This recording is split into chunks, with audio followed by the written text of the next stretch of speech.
Hi friends, అందరూ బాగున్నారా? ఈరోజు మనం మొక్కజొన్న బూరెలు చేసుకుందామండి. నేను తిందామని తెచ్చుకున్నామండి, బూరెలు చేద్దామని తెచ్చుకోలేదు. 8 కంకులు తెచ్చుకున్నామండి. ఏం తింటాంలే అనేసి బూరెలు చేద్దాం, బూరెలు అంటే బాగా ఇష్టం అండి. అందుకనేసి బూరెలు చేద్దామనేసి ఒలిచేసి ఇప్పుడు మిక్సీ పట్టుకుందామని పెట్టుకున్నామండి. మిక్సీ వేసుకుందామండి.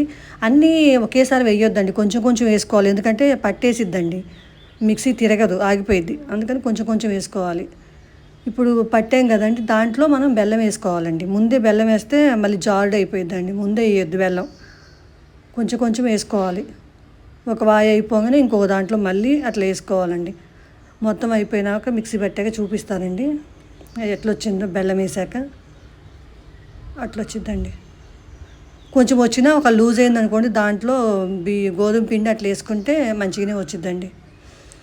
బాండీ పెట్టుకొని ఆయిల్ వేసుకుందామండి. ఆయిల్ హీట్ ఎక్కాక బూరెలు చేసుకుందామండి.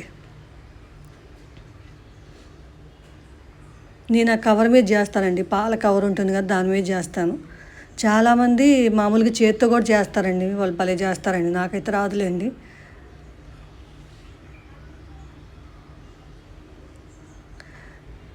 ఒకప్పుడు అండి, మనం బూరెలు చేయాలి అంటే, మొక్కజొన్న బూరెలు అంటే చాలా కష్టం అండి. రోట్లో వేసి దంచి వాటిని రుబ్బి అప్పుడు చాలా కష్టాలు పడేవాళ్ళు పెద్దవాళ్ళు. ఇప్పుడు అన్నీ మిక్సీలు అవన్నీ వచ్చాయి కదండి, చాలా ఈజీగా గ్రైండర్లు, మిక్సీలు అన్నీ వచ్చాయి, మంచిగా చేసుకోవచ్చు. కానీ ఇప్పుడేమో తినలేకపోతున్నామండి.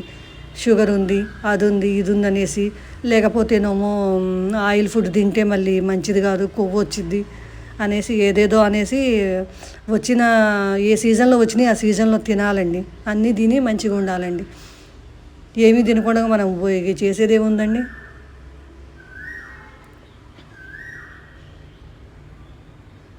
ఒకవైపు అయిపోయినాక ఇంకోవైపు తిప్పుకోవాలండి. ఆ కలర్ వచ్చిందాక కాల్చుకోవాలండి. మనం ఇంకొక వాయి వేసుకుందామండి. మళ్ళీ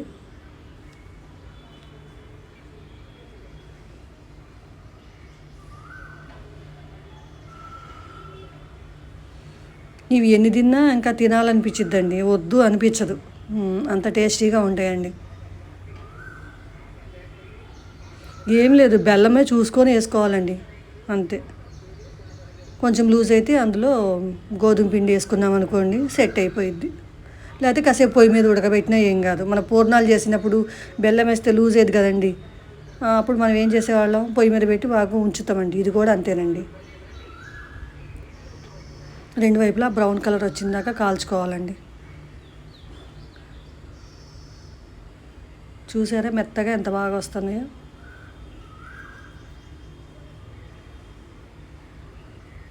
మీరు ట్రై చేయండి ఫ్రెండ్స్, ఈజీగా ఉంటుంది చేసుకోవడం, పెద్ద కష్టమేం కాదండి. మీకు నచ్చినట్టయితే నాకు ఒక లైక్, షేరు, సబ్స్క్రైబ్ చేయండి ఫ్రెండ్స్. మళ్ళీ కలుద్దాం. Bye bye friends.